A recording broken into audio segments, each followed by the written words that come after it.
Hello friends, అందరూ ఎలా ఉన్నారు? అందరికి తెలిసే ఉంటుంది ఎందుకు ఇంత ఆనందంగా ఉన్నామో అనేది. ఈ హ్యాపీనెస్కి, ఈ ఆనందానికి, ఈ ఎంజాయ్మెంట్కి కారణం ఏంటో కాసేపట్లో వీడియో ఎండింగ్లోనే మీకే తెలుస్తుంది. ఇంకా అందరికీ తెలిసినట్టే అక్కకి ప్రెగ్నెంట్ కాబట్టి ఇంకా డెలివరీ డేట్ అయితే ఇచ్చేసారు. మన November 28 డెలివరీ డేట్ అయిపోయింది. అందుకని ఇంకా ముందు రోజు మనం హాస్పిటల్ అయితే జాయిన్ చేయాలన్నమాట. ఇంక ఎలాగో 4-5 డేస్ ఇంకా హాస్పిటల్లోనే ఉంటాం కాబట్టి ఏం చేయాలో తెలియక మా అమ్మ వాళ్ళు ఇంట్లో ఉన్న సామాన్లు అన్నీ ప్యాక్ చేసేసారు. వీళ్ళు పిక్నిక్కి వెళ్తున్నారో లేకపోతే హాస్పిటల్కి వెళ్తున్నారో కూడా అర్థం కాలేదన్నమాట. హాస్పిటల్కి వెళ్ళేటప్పుడు కూడా ఇన్ని థింగ్స్ తీసుకోవాలా అని అప్పుడే అర్థమైందనమాట. మనం ఎప్పుడు బయటకు పోయి తిరగడాలు, రెస్టారెంట్స్ పోవడాలు తప్ప ఇలాంటి హాస్పిటల్స్ మనం ఎప్పుడు తిరిగింది లేదు. ఎవరైనా ఇక్కడికి మాత్రం వెళ్ళకూడదు అనుకుంటారు అనుకోండి, కానీ ఇలాంటి సిచ్యువేషన్స్లో హ్యాపీ మూమెంట్స్ అయితే ఖచ్చితంగా హాస్పిటల్లో మనకి చాలా మంచిది. హోల్ థింగ్స్ అన్నీ ప్యాక్ చేసేసి ఇంకా హాస్పిటల్కి అయితే స్టార్ట్ అయిపోయాం. సినిమాల్లో చూపించినట్టు వర్షం పడుతున్నట్టు బండి మీద తీసుకెళ్తున్నట్టు అలాంటిది ఏం లేదు. ఇప్పుడు ముందుగానే జరిగిపోతున్నాయి కాబట్టి అన్నీ కంఫర్టబుల్గా హ్యాపీగానే జరుగుతున్నాయి. ఇంకా నేను కూడా వెళ్దాము అని మా ఫ్రెండ్స్కి కాల్ చేస్తే ఇంటికి వచ్చారు. ఇంటికి రాగానే మా ఇంట్లో లేక ఒక చైర్ ఉంది, సంవత్సరాలు లాంటిది. అది చైర్ లాంటిదే కానీ అది చైర్ కాదు. కూర్చున్నాడో లేదు ఎరగొట్టేసాడు దాన్ని. వేస్ట్ ఫెలో, చిన్న కుంభకర్ణుడిలాగా ఉంటాడు మా వాడు, మా పుచ్చ గణపయ్యలాగా. ఇంకా మేము కూడా మా థింగ్స్ కూడా అన్నీ ప్యాక్ చేసుకొని ఇంకా హాస్పిటల్కి అయితే రీచ్ అయిపోయాం. వెళ్ళిన వెంటనే బాబా కనిపించాడు. ఆయనకి దండం పెట్టుకొని ఇంకా రూమ్ అయితే బుక్ చేసుకోవడానికి మాట్లాడడానికి వెళ్ళాం. రూమ్ మాట్లాడుకొని అక్కడైతే సెటిల్ అయిపోయాం అందరం ఒకటే దగ్గర. ఇంకా రూము అవన్నీ అరేంజ్ చేసుకొని సెట్ చేసుకుంటే రూమ్ కూడా చాలా బాగుండింది హాస్పిటల్లో. మా చిరకాలం చిన్ననాటి నుంచి హాస్పిటల్ ఇక్కడే ఉందన్నమాట. ఇది మేము అందరం పుట్టింది కూడా ఇక్కడే. మా జీవితం అంతా స్టార్ట్ అయింది ఈ హాస్పిటల్లో నుంచే. వచ్చేసాక కామ్గా ఉండడం ఎందుకని ఒక్కొక్కరికి ఎవరెవరు కావాలో అని అందరు మాటలు అయితే అడిగాం. మా అక్కతో స్టార్ట్ చేస్తే మా అక్క అయితే పాప కావాలి అనింది. రిషి మా అల్లుడు, వీడికి కూడా పాపే కావాలంట. మా నాన్నకి పాపే. మా అమ్మకు మాత్రం బాబు కావాలని, మనవడు కావాలని ఆరాటపడుతూనే ఉన్నింది. మనకి ఎవరు పుడతారో కూడా తెలియదు. కరెక్ట్ టైంకి మైక్ కూడా పనిచేయట్లేదు అనమాట. మా మావయ్య అయితే పాప కావాలని అడిగాడు. దశ్విన్ గడు ఆలోచిస్తున్నాడు, పాపం సిగ్గుపడతా అన్నాడు ఎవరు కావాలి అని. బాబు కావాలని లాస్ట్కి బాబు కావాలని చెప్పాడు. మా పెదం కూడా అంతే, మాకు పాపే కావాలి అని అడుగుతూ ఉండింది. ఫస్ట్ టైం కదా మా ఫ్యామిలీ మొత్తం అందరూ ఫస్ట్ పాపే పుట్టారు, దాని తర్వాత బాబు పుట్టారు. అందుకని అందరం పాపే అనుకుంటా ఉన్నాం. మా బావకి, మా అత్తమ్మకైతే మాత్రం ఎవరైనా పర్లేదు, మాకు ఎవరైనా ఒకటే, అందరినీ చాలా బుజ్జిగా చాలా బాగా చూసుకుంటామని చెప్తూ ఉన్నారు. మా ఆంటీని అడిగితే మాత్రం పాప కావాలని చెప్పింది. మేము సస్పెన్స్లోనే ఉన్నాం ఫుల్గా. ఇంకా ఎవరు జరుగుతుంది, ఎవరు పుడతారు ఏంటి అనేది. డెలివరీ డేట్ మాత్రం November నెక్స్ట్ డే ఇచ్చాడు కాబట్టి అందుకని నైట్ అంతా అక్కడే ఉండాల్సి వచ్చింది. అందరం లేండి, మా ఫ్యామిలీ అమ్మ వరకు వాళ్ళు ఉన్నారు. దాని తర్వాత అందరం బయటకు వచ్చేసాం. ఇంకా నైట్ ఇంటికి వెళ్ళి నిద్రపోదాం అనుకుంటే నైట్ అంతా అసలు స్లీపే లేదు. ఫుల్ సస్పెన్స్, థ్రిల్లింగ్లోనే ఉండింది. ఎవరు పుడతారు, ఏం జరుగుతుంది అని. అందుకని ఇంకా ఎర్లీ మార్నింగ్ లేచేసి ఫ్రెష్ అయిపోయి 6:30కి అలా హాస్పిటల్కి అయితే వెళ్ళిపోయామన్నమాట. అందరూ ఆల్రెడీ హాస్పిటల్లోనే ఉన్నారు. మేము ఎర్లీ మార్నింగ్ వెళ్ళాం కాబట్టి ఎర్లీ మార్నింగ్ క్లైమేట్ మాత్రం చాలా కూల్గా అయితే ఉన్నింది. బెంగళూరులో ఉన్నంత కూల్నెస్ నేను ఫస్ట్ టైం గూడూరులో చూస్తున్నాం. అంటే మనం ఎప్పుడు నిద్రలేసేది 10, 11, 12 అయిపోతుంది అనుకోండి, అది తర్వాత సంగతి. అందుకని చాలా కూల్ అనిపించింది.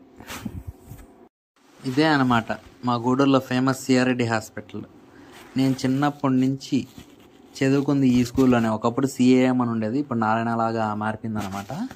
నేను, మా అక్క, మా ఫ్యామిలీలో ఎవరైనా కొత్తగా పుట్టారు అంటే ఈ హాస్పిటల్లోనే పుట్టింది.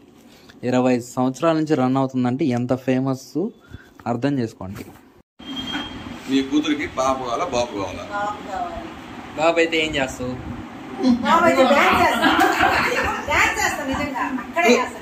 కూతురు అయితే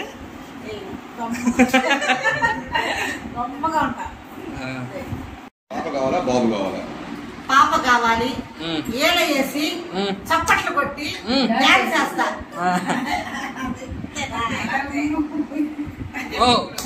మీ కోడలకి ఏం కావాలా?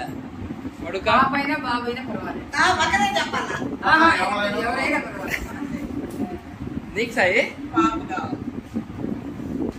బావా, నీకు ఎవరైనా ఒకటేనా?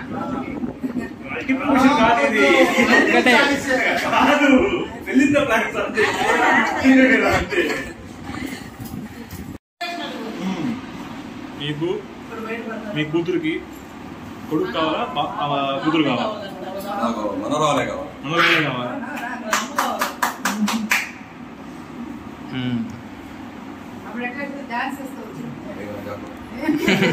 చేసి చూపిస్తారు అంతే కదా.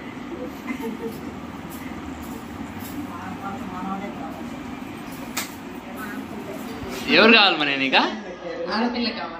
దేనికోసం? అందరం అలా నవ్వుకుంటూ సరదాగా జాలీగా ఉంటే ఈ లోపల థింగ్స్ కొంచెం వస్తువులు ఏదో కొనుక్కు రావాలి అంటే చిన్న బెడ్ టైప్ అలాంటివి ఆ వస్తువులు కొనుక్కుందామని అలా బయటకు వచ్చాం.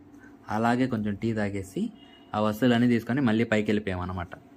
ఇంకా ఈ గ్యాప్లో నర్స్ వచ్చి పిలిచింది, ఇంకా రండమ్మ టైం అయిపోయింది లోపలికి వెళ్దామని. 7:30 వరకు వెయిట్ చేసాం, రావుకాలం ఏదో ఉందని. దాని తర్వాత అయితే స్టార్ట్ అయ్యాం అనమాట. 7:30 అయ్యాక ఇంకా హాస్పిటల్ ఆపరేషన్ థియేటర్ లోపలికి అయితే తీసుకెళ్లారు. ఒక పక్కేమో భయంగా ఉంది, ఒక పక్కేమో సంతోషంగా ఉంది. ఏం చెప్పాలో ఏం చేయాలో కూడా అర్థం కావట్లేదు. అంత హ్యాపీనెస్తో ఫుల్గా నిండిపోయాం అనమాట. హ్యాపీ టీయర్స్తోనే ఉన్నాం అందరం. కానీ ఫుల్ వెయిటింగ్ బయట లోపల ఏం జరుగుతుంది, ఎలా ఉంటుంది ఏంటి అని. సాయికి అయితే అన్ని జాగ్రత్తలు అన్నీ చెప్పి పంపించాం లోపలికి. ఎవ్వరు ఏం టెన్షన్ పడవలేదు, అంతా బాగానే జరుగుతుందని ఒక పక్కన నర్స్ చెప్తూనే ఉంది. అలాగే జరిగిందనమాట. కానీ మాకు కూడా అంత ఎక్స్పీరియన్స్ లేదు కాబట్టి మేము కూడా ఇంకా వెయిట్ చేస్తూ ఉన్నాం, ఏమవుతుంది ఏం జరుగుతుంది అని. అందరం ఈగర్లీ వెయిటింగ్ అనమాట. వస్తువులన్నీ తెచ్చిపెట్టుకో ఉన్నాం, ఎప్పుడెప్పుడు నర్స్ బయటకు వస్తుంది, డాక్టర్ బయటకు వచ్చి చెప్తారని. ఆపరేషన్ థియేటర్ పైన లైట్ ఉంటుంది కదా, అది ఎప్పుడు ఆఫ్ అవుతుంది అని. కానీ అది మాత్రం ఇప్పటివరకు ఆఫ్ అవ్వలేదు, ఎందుకంటే వాళ్ళు ఆన్ చేయలేదు కాబట్టి. అప్పుడు అర్థమైంది సినిమాల్లో చూపించేది అన్ని కల్పితాలు మాత్రమే, రియాలిటీలో అలాంటివి ఏం జరగవని అప్పుడే తెలుసుకున్నాం అనమాట. ఇంతకీ నాకు ఎవరు కావాలో చెప్పలేదు కదా. నాకు ఎవరైనా పర్లేదు, అబ్బాయి అయినా పర్లేదు, అమ్మాయి అయినా పర్లేదు. అబ్బాయి పుట్టాడు అనుకోండి, అమ్మాయిలకి ఎలా లైన్ వేయాలో నేర్పిస్తా. అదే అమ్మాయి పుట్టింది అనుకోండి, అబ్బాయిల నుంచి ఎలా జాగ్రత్తగా ఉండాలో నేర్పిస్తా.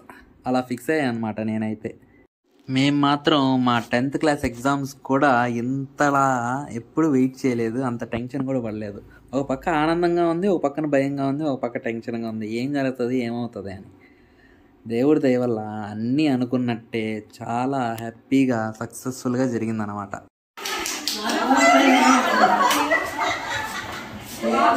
అందరికీ ఇప్పటికీ 3 ఆడపిల్లలు పడితే ఫస్ట్ టైం మా అక్క బాబు పుట్టాడు లాస్ట్కి ఫైనల్గా. Good news.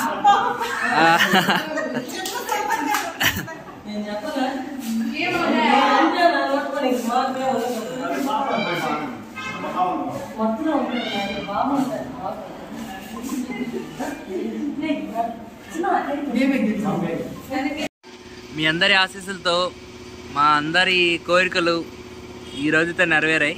ఎప్పటి నుంచో కోరుకుంటూ ఉంటే ఈ రోజుతో మా ఇంటికి ఒక అల్లుడు వచ్చాడు అనమాట. రావడం నన్ను ఇంట్లో అయింది ధరివేశాడు. ప్రస్తుతానికి పేగేసుకొని పుట్టుకున్నాను అంటారు కదా, అట్లాగనమాట. అందుకని ఒక 10 days చూడకూడదంట. అందుకని బయటకు అయితే ధరివేశాడు ఇంట్లో నుంచి. మేమైతే ఫుల్ హ్యాపీగా ఉన్నాం, సంతోషం పట్టలేకున్నారు అందరు పైన. నేను అక్కడ ఉండకూడదు కదా అని కిందకు వచ్చేసాను. Finally baby bye.